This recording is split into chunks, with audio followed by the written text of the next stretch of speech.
Hi, can you hear me? Uh-oh. Can you hear me Yes. okay? Yes, I can hear you.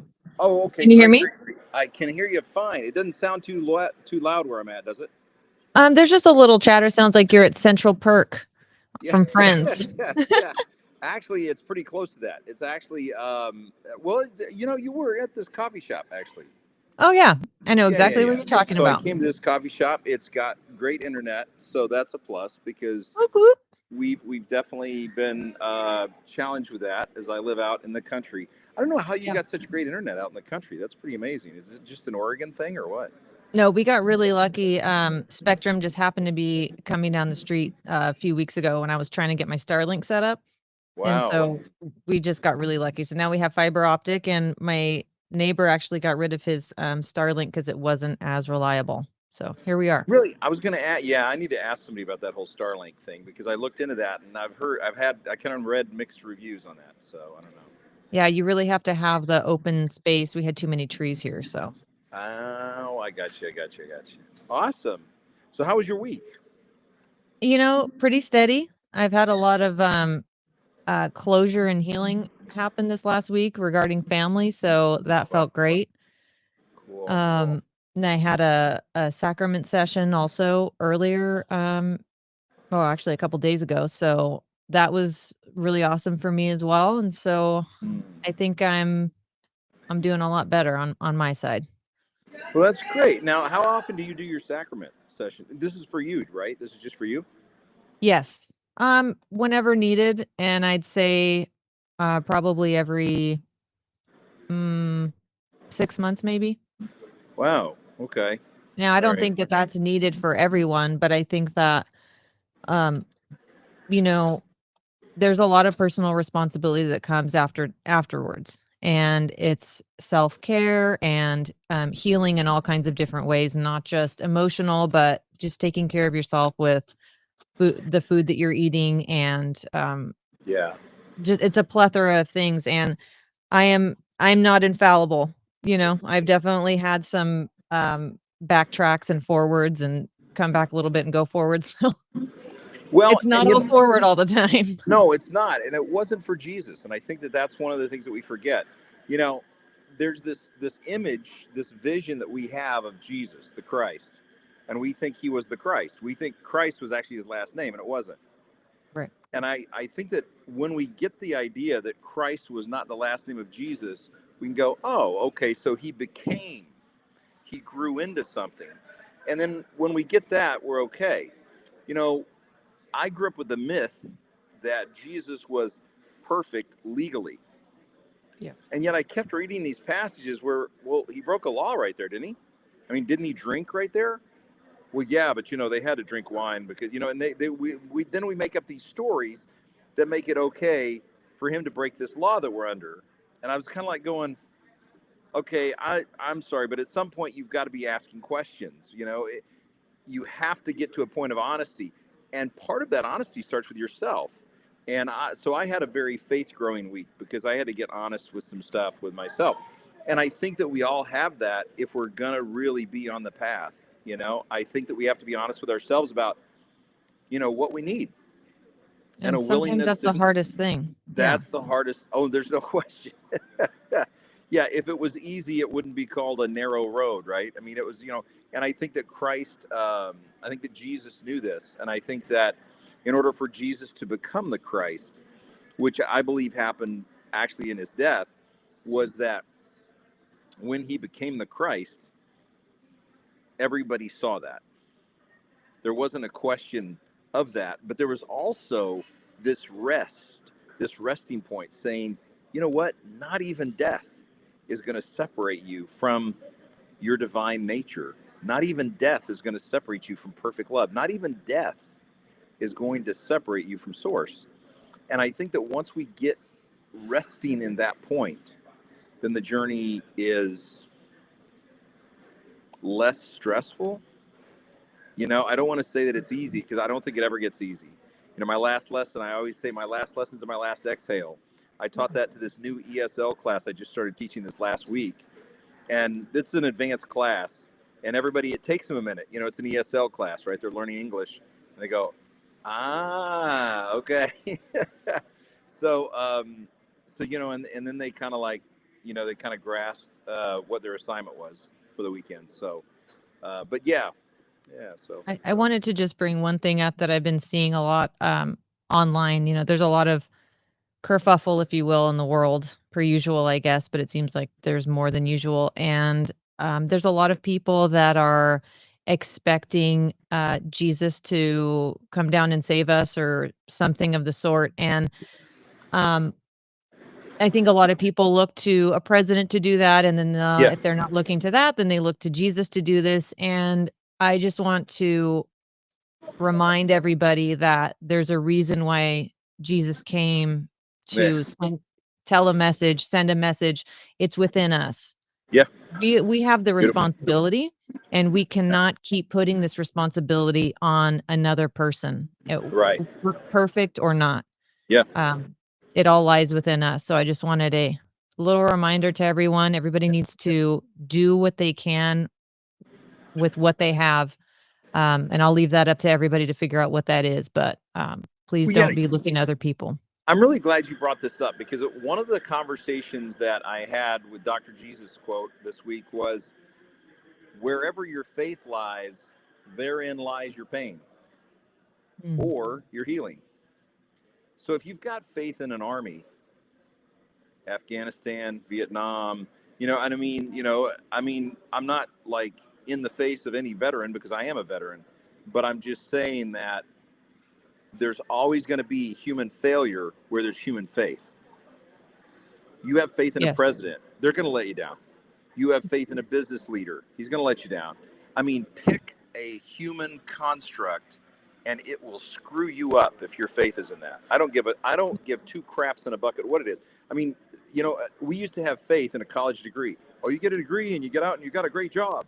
yeah, See how well that worked. You know what I mean? And it's just like one thing after another because and that's one of the things that we're talking about today is that whatever your faith is in, therein will be your pain or therein will be your healing.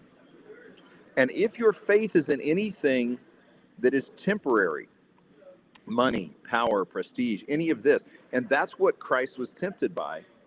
He was tempted all in the temporary things when he was in the desert. mhm, And that happened for a reason. We have these stories, we have these narratives, we have these things for a reason.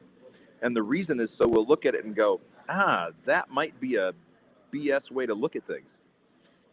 That's kind of our BS flag, you know. yeah, That's kind of yeah, our that's our flag to say this doesn't work.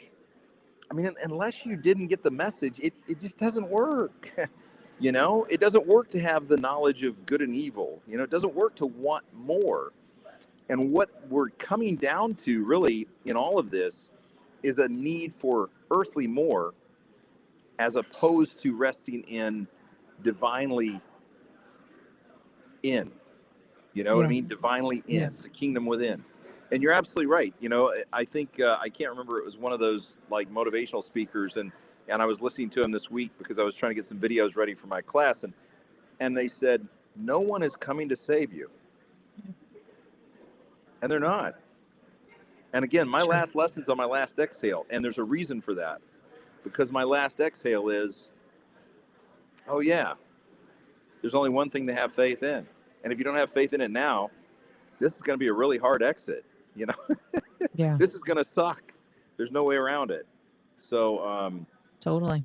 yeah, but I'm glad Thank you you for brought that that up. reminder. Yeah, Yeah, well, I mean, it's a real gut check. It really is a gut check, and I think that one of the things that we need to really discuss, and that's one of the things we're talking about today, is there's a million ways on the path, and finding your way is really just a question of faith in this moment, and wherever that takes you, rest in that. I've seen people find God in some amazing places. I've seen people find God in, I mean, you know, gosh, I mean, absolutely amazing places. After complete devastation, I was down after the Christmas Day tsunami. I was down in the Philippines, or no, I'm sorry, I was down in Thailand working in some of those areas that got hit by the tsunami. After typhoons, I was in the Philippines. And I mean, in war zones, people find the divine in times of extreme crisis because all of a sudden the platforms that they were resting in got knocked out from under them. Whether that platform is Saddam Hussein or whether that platform is, great weather and tourist dollars or whatever the case may be, it all gets knocked out from under you, and that's a blessing. But at any rate, I didn't mean to go off on a mini sermon here, but All good. All but good. yeah, Thank you for the introduction. no, thank you, because that was really wonderful to hear. That was awesome. Let me just say one more thing is that, we all are, I guess, on our own. No one's coming to save us. But if you have people that you can rely on within your circle, that Yeah. is where I would search for some strength and support Oh for yeah. whatever mission that you have or whatever you're trying to do. So I don't want to make it sound so dire that, there's nobody, but Yeah. just keep it small and with people that you know that you can trust. No, absolutely. I mean, there's a reason why Jesus had 12 disciples, right? I mean, and I think that one of the lessons in that, and one of the lessons in, like, whether it be, David's counsel or anything else, is the idea that other people were placed in our life because other people can see things that we can't necessarily see. Yeah. Other people can see our resting place. And I had to remind a friend this week, hey, are you resting in this? And I had somebody remind me, hey, are you resting in this? And I said, yeah, I am right at this moment in time. I am. Thank you. And it's not a slap at the ego or anything. It's just a realization that we're human. Get over it. It's okay.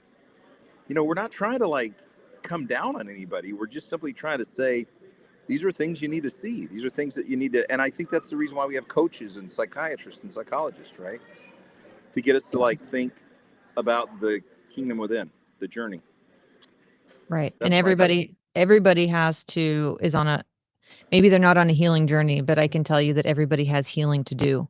And Oh, yeah.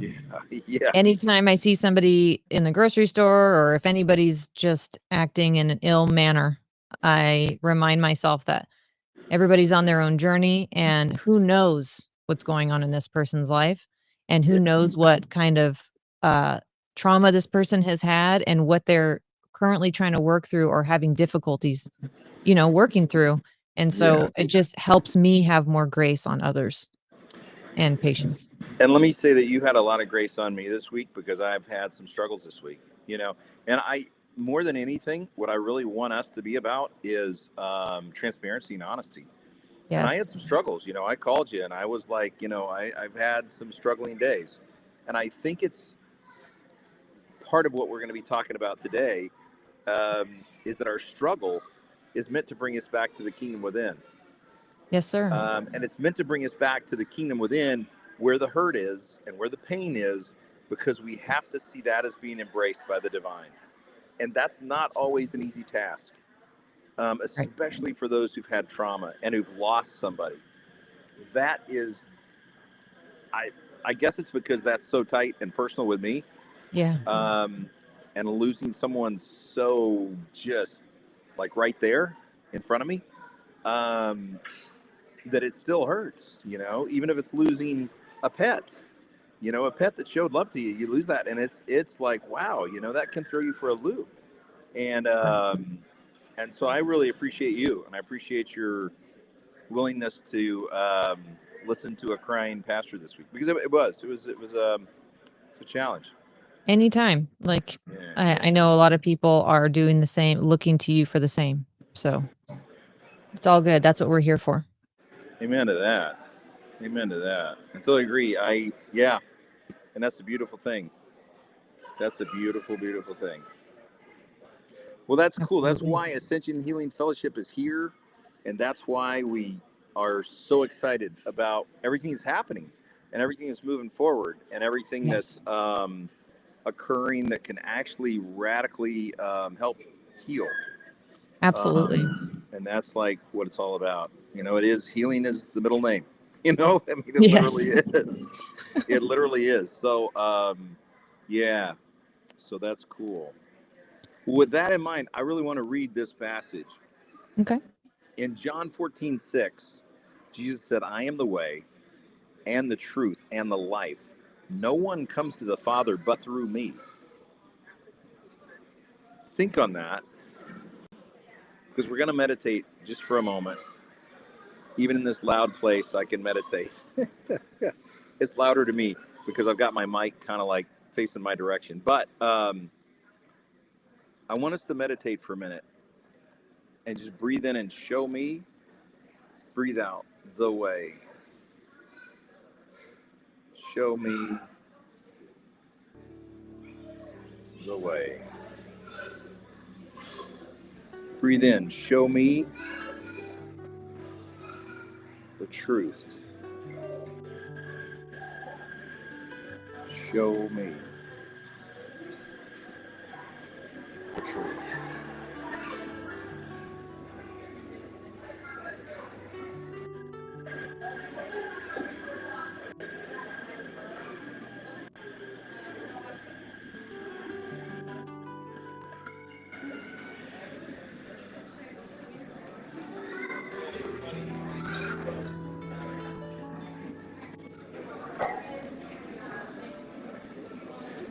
What does the way mean to you?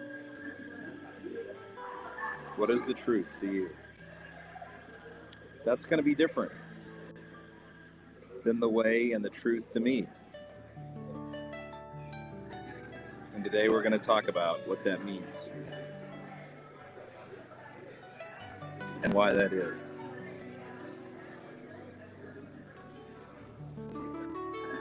To put this passage in context, John 14:1 says, do not let your hearts be troubled. You believe in God. Believe also in me. My Father's house has many rooms. If that were not so, would I have told you that I'm going there to prepare a place for you? And if I go and prepare a place for you, I will come back and take you to be with me, that you also may be where I am. You know the way to the place where I am going. Read that one again. You know the way to the place where I am going.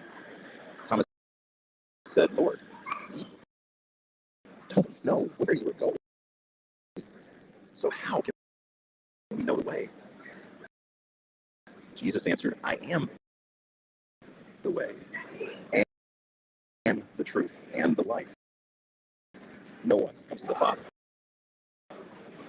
except through me. If you really know me, you will know my Father as well. From now on, you do know him and have seen him. And when I was younger, what that passage meant was this church, this denomination, this belief system is the way. What we believe is the way.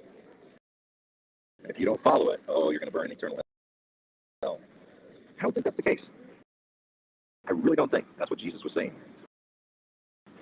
Let's take a deeper look at what this passage might mean to each and every one of us. First of all, I want to bring your attention to this scripture. Don't let your hearts be troubled. Don't be afraid. What was the first message in the Christmas story? Don't be afraid. I've said it before. The first message in the Christmas story was always, don't be afraid. The first message to all the angels who reached out, whether it's the burning bush, or whether it was the Christmas narrative, or whether it was God seeing Adam and Eve after they did the big sin, after the big fall. The first message was always, don't be afraid. It's all good. It's all good. Don't be afraid. Don't be afraid. Do not let your hearts be troubled. You believe in God, so believe in me also. You see, Jesus was already getting them ready for the crucifixion. He was already getting them ready for what he knew would happen. And that was the moment of extreme faith growth for those disciples. And for Jesus' own mother. Imagine his own mother her son is a public disgrace, and she has to deal with that. Don't be afraid. Don't be afraid. Why? Don't be afraid of your journey. Why? Because there's already a place for you at the table. There's already a room for you prepared. There's already everything is prepared for you. You just got to make the journey. You just got to make the journey. And what does that journey look like? Well, let's take a closer look at Jesus. Number one, Jesus was a failure as a Jew. He was a failure as a carpenter, or apparently wasn't very good at it. Maybe he was good at it, but whatever the case may be, he certainly hung up his tools and just tramped around the desert. He was. I mean, in the mind's eye, he was not a success, except in one area. Just one. He knew in his heart, he knew in his soul that all is well, because all is divine. And he could see that in others as well. That's how he could love others, and to include his enemy, to include kissing the man who would betray him. Imagine that. Imagine sitting at the dinner table with a person who you knew would cause you the most excruciating pain in your life. That's an ascended master. That's an ascended, healed soul right there. I don't know that I can do that. I really don't know. In the Father's house are many mansions. Or many rooms, I'm sorry. In the Father's house are many rooms. And there's one prepared just for you. Just for you. Now, what does that mean? It means that inside you is a room. Because the Father's house is within you. And that room is your healing place. But to get there is a challenge. Of course, you've always got doubting Thomas saying, wait a minute, we don't really know where you're going. What are you talking about? The reason why Thomas is so central to the story is because Thomas always thought with what he saw and with what he heard, not with what his soul was told. And remember, a lot of what we've been talking about is two very, very, very different listening points, different sight points, different sense, if you will. You know, the term sensuality is not a sexual term. It's a term that involves our senses. So in the senses, the earthly senses, Christ makes no sense whatsoever. Jesus is an absolute absurdity. It makes absolutely no sense, except for this one thing. Peace that passes all understanding is within you, but you've got to make the journey. And the reason Christ is the way, and the reason Christ Jesus is the truth, and the reason Jesus is the life is because he had made this journey. He was solid in the journey that he had made. He was strong in his understanding of being in that house. So today, I'm going to talk with you about a little bit about what that looks like. But first, I want to give you this. This is a quote. Actually, it's a quote from the year. I don't know, maybe somebody else said it, but by golly, I'm playing it. The greatest challenge to a human being is our incessant desire for the easy road. Let me state that again for the record. The greatest challenge to a human being is our incessant desire for the easy road. What did Christ say? What did Jesus say about following him? It is a narrow path. Very few are going to make it. Very few are going to go on it. And it's a struggle. It's a narrow uphill road. But let me tell you, it's a great view. It really is. It's a great view. If you go on the wide road, the easy path, you're always going to be looking at the ass of the person in front of you. I'll just say it. It really is true. You're always going to be looking at just another person in pain. If you choose the road that we talk about at Ascension Healing Fellowship, healing is possible. So let me tell you a little bit about my story. You've heard that I had a bit of a rough week, and Jennifer was there for me, and I am super, super appreciative of this fellowship and that kind of connectivity. I had a rough week because I am not really good at interpersonal relationships, even though it looks like it on the exterior, because I was a trained performer. My dad was a preacher in a Southern Baptist church, and I was trained to perform at a very early age. In fact, I was trained 9 months before I was born. Yes, it's true. When you're a Southern Baptist preacher's kid, you are trained before you're even born. You are trained on how to perform. When my dad died, I was 11 years old. And it's interesting to me, the difference in how that affected me and how that affected my 15-year-old sister. But what I want to draw from that is that every trauma, every event, everything that causes pain to us can be seen differently by a different person who goes through the exact same experience. It can be seen differently by a different age group, a different level of understanding.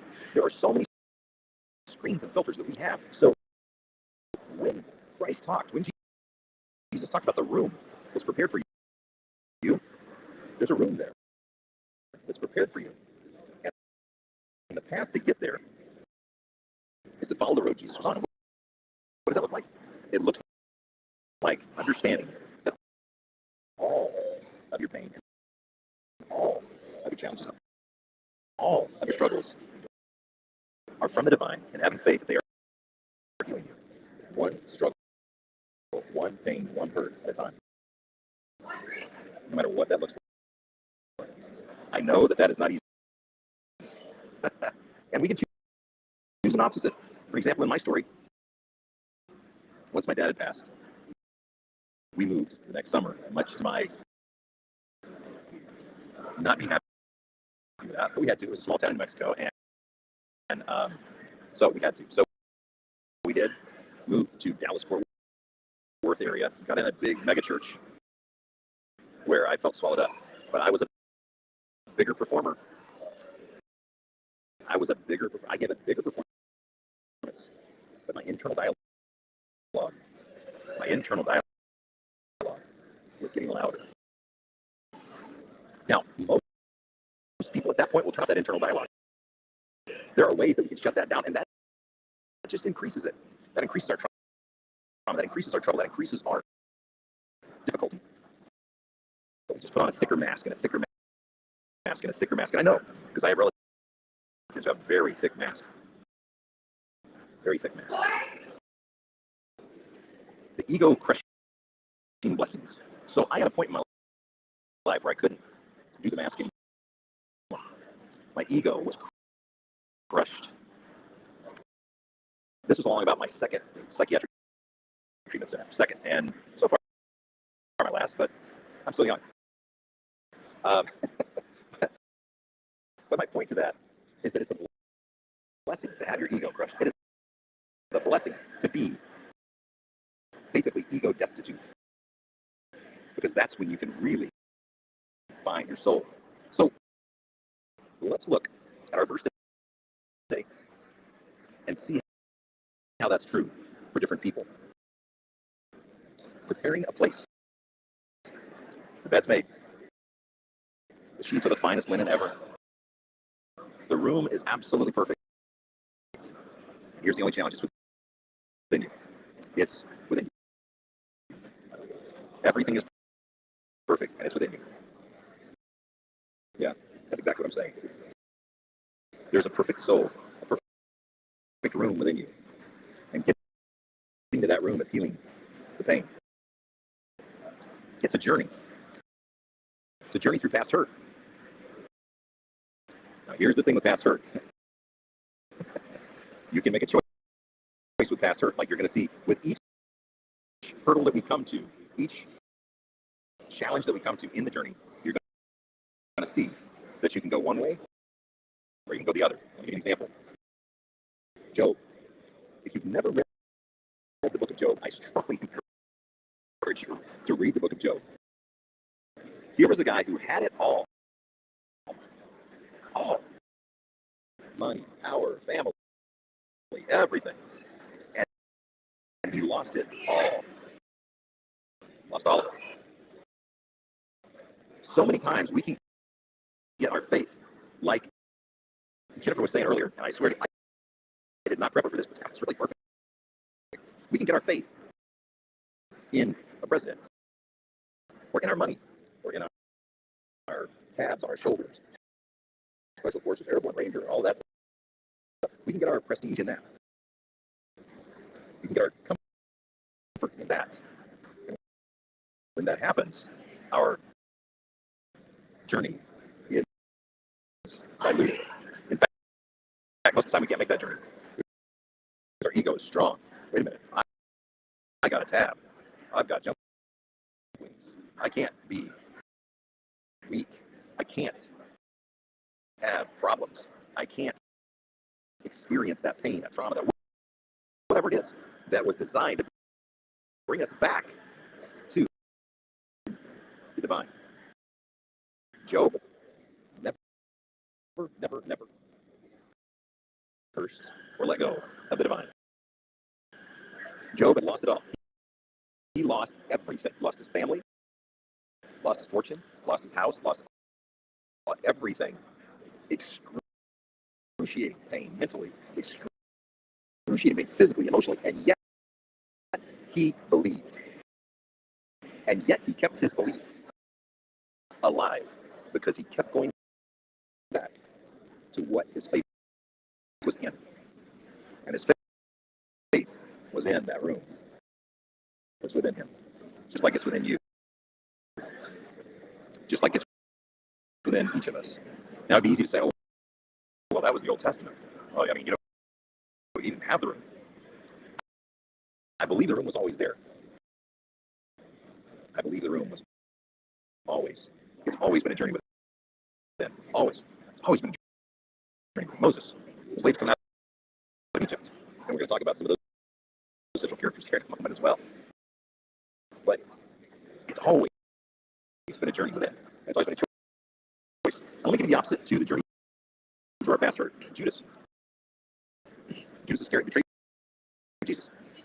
Now here's a real question for you. And a lot of people say, well, why would he betray him? Was the money? I mean, he handled the money. He could have stolen the money at any time. But then I read this one commentator, and it's interesting. He said a lot of the disciples who weren't labeled the favorites of Jesus, right? Which was Matthew, Mark, Luke. The core, right?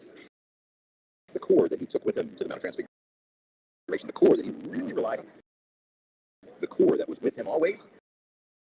A lot of them felt kind of sidelined. They felt kind of like, well, I don't really measure up. Because the ego was talking to them. Because they needed to make a journey past having faith in their ego. Just like we all do. Judas, did he betray Jesus over hurt feelings? I don't know. There's a lot of people who think that that's possibly what happened. But even in that, even in what Judas did, one of the things that we see is everything was working for what? The good of all of us. Because in the death of Christ, we see a love beyond human comprehension. Now, I do not believe Jesus died so God would love you. I don't believe in a transactional God. Okay, that's a dualistic God. Okay, I believe in one God, as was discussed in the Old Testament, as God always said, "Hear, O Israel, your God is one God." One God means that God has always been perfect love. But because that love is perfect, we can't really understand it. And that's what happens. So let's go over a couple more journeys. Journeys through past trauma. This is a big one. At Ascension Healing Fellowship, we work with special sacraments, and we work with people who deal with trauma. And in case you didn't get the memo, we all have trauma. We are born in trauma. If you don't believe me, ask a woman who gave birth. I know one who recently had like a 15-hour labor. That's trauma. That's trauma.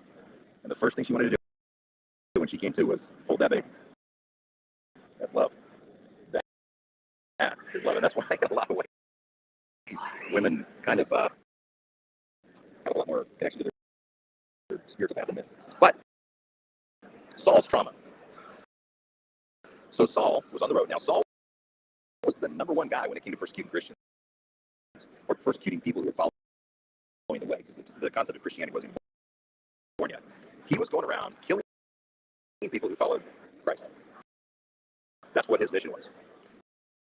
And Saul got knocked on his backside and blinded on the road to Damascus. Now, Saul could have used that trauma to get angry, to get bitter, just hunt down these people who are following Christ even more. Would he have been healed of his blindness? I don't know. It's a good question. I don't know. Maybe not. Maybe so.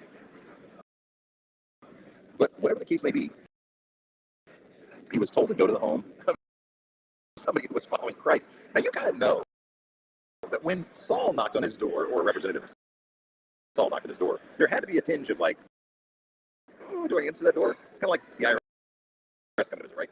But he didn't answer the door. Saul was healed. Saul, who was the Jew of all Jews, became Paul, who took the good news to all the non-Jews, which are the bulk of people who are watching this probably. All the non-Jews, all the Gentiles, all us dirty Gentiles. That's who he took the good news to. The good news is simply this. God is love. Loves us all. Embraces all souls. We're all going in the same direction. We can choose to go painfully, or we can choose to have life abundant. It's really our choice. At the same time, let's look at somebody who didn't go through their past trauma. Let's look at somebody who turned to look behind them. So sometimes we turn and we look back. And when we do, we look back to stuff that we lost. And that's trauma too. We turn back to look at that brave soldier that we were before we lost our best friend. We turn back to look at that being that we were, that all we had, all that was, and yet it's gone. And that's trauma. Lot's wife, she looked back. She looked back at the trauma of losing everything that was her, all the stuff that was her, all of the past that she left behind. When she saw that, because she looked back, she turned to salt. Turned to a pillar of salt. And I think that, I don't know if it was actual pillar of salt. I don't know. I mean, that's what the Bible says. But here's the thing. Have you ever been in the desert? Did you really want salt? Probably not. What you probably wanted was water. I know, because I used to be in and out of the desert a lot. And I was always checking for the nearest water point. Always. Always had that marked on my map. Knew exactly where that was. Knew exactly where I could get a bottle of water. Yeah, never really crossed my mind to look for a bottle of salt. So my point is that if you follow the trauma, if you look to the past, and if you stay in that trauma, you're never going to move forward. And that's where you need to be moving toward. Let's look at one more journey. The journey through ego. To get to that house, that place that's prepared inside of you. To follow Jesus. To follow the Christ. You've got to get past ego. That's a tough one. That's a tough one. You think Jesus lost a lot of ego going to the cross? You think it was tough for him to stay silent when his accusations were being made? Do you think it was tough for him to stay silent when he was being whipped? Do you think it was difficult for him to go through what he went through? I think it was. I think that to the end of his mortal life, Jesus was man. And what happened on the cross was Jesus became the Christ. And what does that mean? What exactly does that mean? Well, that's an interesting thing, because I believe what that means is that Jesus made a definitive change to show us that not even death can separate us. Not even death can separate us from the love of God. Not even death. Not even death can separate us from that true nature. David, Samson, Noah, Sarah, Mary, Jesus, they all had two things in common. You know what those two things were? They were all disgraced to get to grace. Let me say that again. David, Samson, Noah, Sarah, Jesus, Mary. Pick a biblical hero. Saul to Paul. All the disciples. Pick a biblical hero. They were all disgraced to grace. I was disgraced to grace. And many of you were too. And that's why you didn't get it. Nothing wrong with that. There's absolutely nothing at all wrong with that. But that's the reality of it. That is the absolute reality of it. We were disgraced to grace. Disgraced to grace. I want to read something to you from Earl Nightingale. The word enthusiasm comes from the Greek word entheos, which means the God within. And the happiest, most interesting people are those who have found the secret of maintaining their enthusiasm, that God within. Let me encourage you in something. This journey takes enthusiasm. And one of the things I have found in me, I'm about to read somebody else who found this, but they found it in their own death, their own demise, is that enthusiasm can be wrongly steered or rightly steered. To be wrongly steered is to be enthusiastic about maintaining our mask. Maintaining, no, I have my faith in my ego. No, I have my faith in my money, my power, my president, my army. I have my faith in my trauma. I have my faith in my past hurt. This is who I am. This is what I am. This is who I've always been. Does that sound familiar?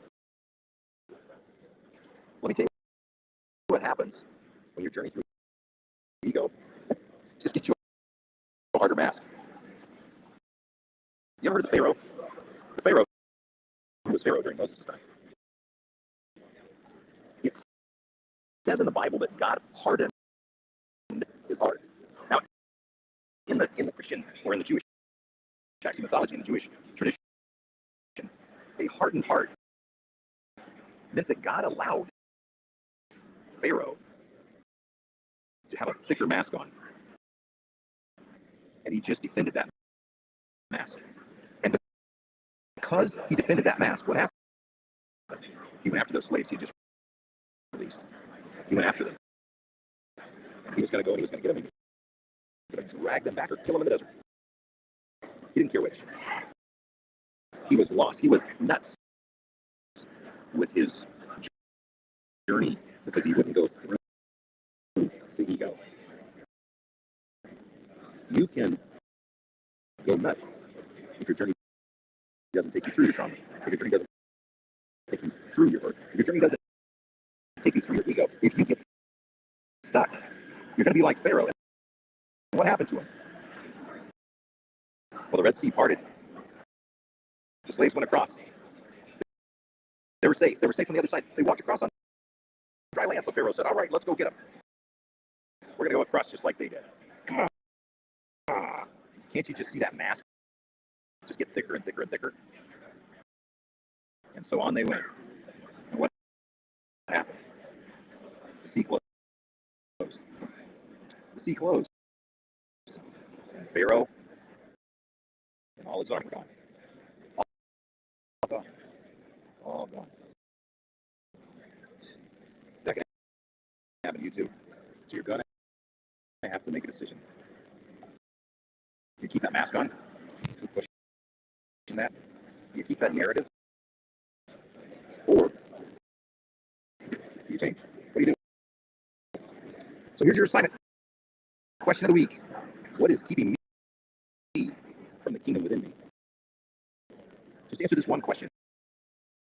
What is keeping me from the kingdom within me? What is keeping you from that place? What is keeping you from the room that's prepared for you? Can you answer that? What is keeping you from the place that's prepared for you in the mansion? Think on that this week.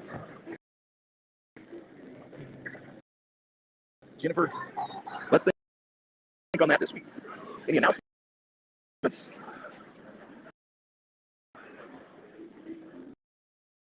Okay, well. Oh, there we go. I got in there.